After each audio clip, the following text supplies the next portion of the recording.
bersama kami dalam Berita Sulawesi Tengah. Bagi Anda yang belum sempat bergabung, kembali kami sajikan 3 berita utama hari ini. KM Naga Sejahtera mengalami mati mesin di perairan Teluk Banggai.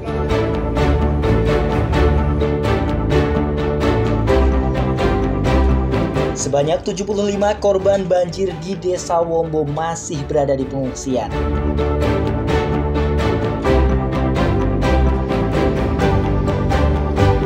Harga cabai turun di pasar tradisional Kota Palu menjelang Lebaran.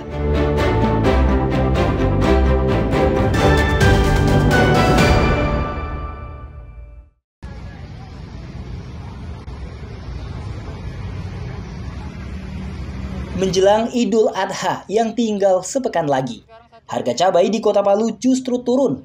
Harga cabai rawit kini menjadi Rp30.000 per kilogram. Harga ini turun dibandingkan pekan lalu yang melonjak hingga Rp65.000 per kilogram. Dari pantauan Satgas Pangan Kota Palu di sejumlah pasar tradisional, terjadi penurunan harga cabai yang hampir 100%. Turunnya harga cabai tersebut dipicu pasokan yang kembali melimpah dari produsen. Selain itu, pasokan cabai dari luar daerah seperti Sulawesi Barat dan Sulawesi Selatan. Akibatnya, stok cabai di tingkat pedagang melimpah. Terkait harga pokok bahan pokok yang ada di pasar sampai saat ini yang turun itu ada cabai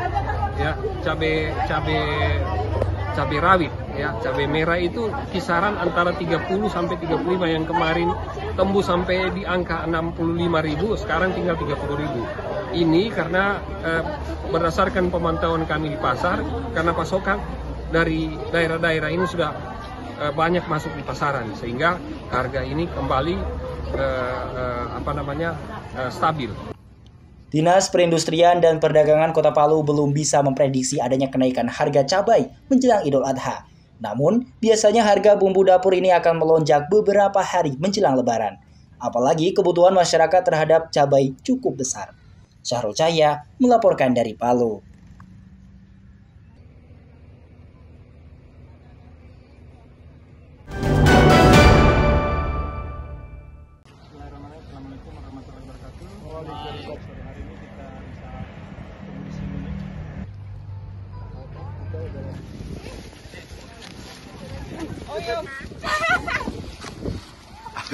Menyambut Hari Lingkungan Hidup Sedunia 5 Juni 2025, puluhan mahasiswa dan aktivis melakukan aksi bersih-bersih pantai di kawasan Pantai Dupa, Kelurahan Layana, Palu, Minggu sore. Selain memungut sampah, mahasiswa juga melakukan penanaman ratusan bibit mangrove. Sebanyak 50 mahasiswa dari Fakultas Sastra Universitas Al-Khairat bersama Ilmu Komunikasi Universitas Tadulako dan komunitas Mangrovers sejak pukul 3 sore memulai aksi bersih-bersih dengan memungut sampah yang berserakan di sekitar Pantai Dupa. Sesuai dengan tema Hari Lingkungan Hidup Sedunia tahun ini, yakni hentikan polusi plastik, maka para mahasiswa menyasar sampah plastik di sepanjang pantai. Sampah tersebut kemudian dikumpul dan dimasukkan ke kantung plastik berukuran besar. Menurut saya tanaman mangrove ini harus dilestarikan untuk menjaga keseimbangan ekosistem laut. Nah, ini juga sangat penting untuk penting untuk ekosistem lingkungan laut itu sendiri. Jadi saya rasa sebagai pemuda kita harus ikut menjaga kelestarian mangrove ini. Usai bersih-bersih pantai, mahasiswa kemudian melakukan aksi penanaman bibit mangrove. Ratusan bibit mangrove ditanam di lokasi yang pernah diterjang tsunami. Sejak beberapa tahun terakhir di kawasan itu dilakukan penanaman mangrove secara masif. Harapan kita sebenarnya yang paling kunci adalah kita di sini selain menanam untuk merestorasi ekosistem Teluk Palu, kita juga memberikan edukasi, memberikan satu pendidikan bagi para pihak agar di kemudian hari ketika mahasiswa ini sudah menjadi sarjana dan berbagi masing-masing, mereka bisa menjadi pelopor yang bisa menggerakkan hati semangat untuk melakukan rehabilitasi seperti apa yang kami lakukan. Kegiatan sosial mahasiswa tersebut diharapkan tidak hanya sebagai kontribusi menyambut Hari Lingkungan Hidup Sedunia, melainkan wujud kepedulian terhadap lingkungan dan menjaga ekosistem laut. Syahrul Cahya melaporkan dari Palu.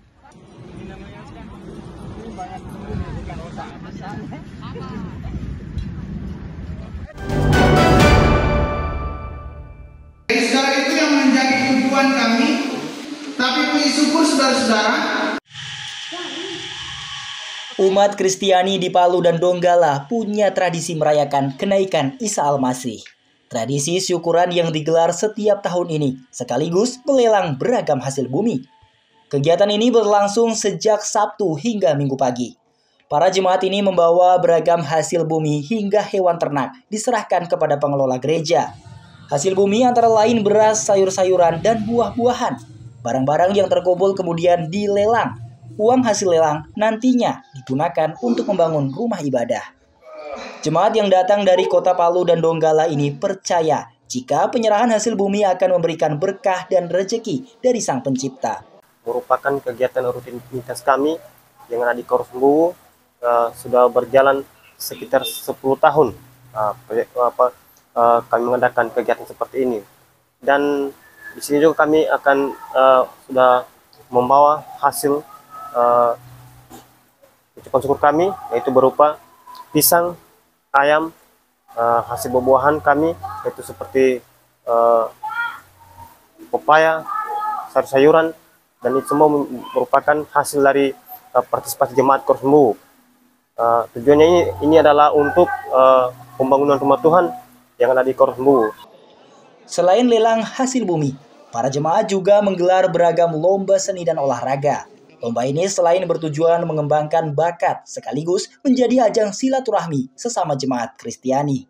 Tingkatkan keyakinan dan kepercayaan kepada Tuhan, sehingga ketika kita berserah kepada Tuhan dan mengikut cetakan Tuhan di dalam usaha pekerjaan, maka semua itu akan kembali Ia berikan dan curahkan berkatnya atas kita dalam usaha pekerjaan, dalam usaha untuk kebun ladang, dan apa yang Tuhan titipkan pelayanan di Korsembu itu akan semakin diberkati oleh Tuhan.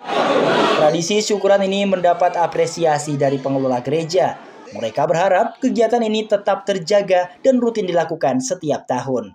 Julianus K. melaporkan dari Palu.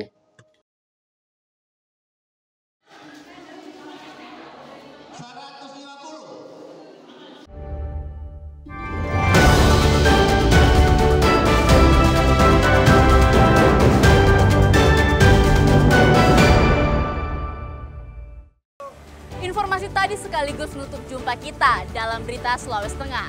Atas nama rekan kerja yang bertugas, saya Della Rizka mengucapkan terima kasih atas kebersamaan Anda.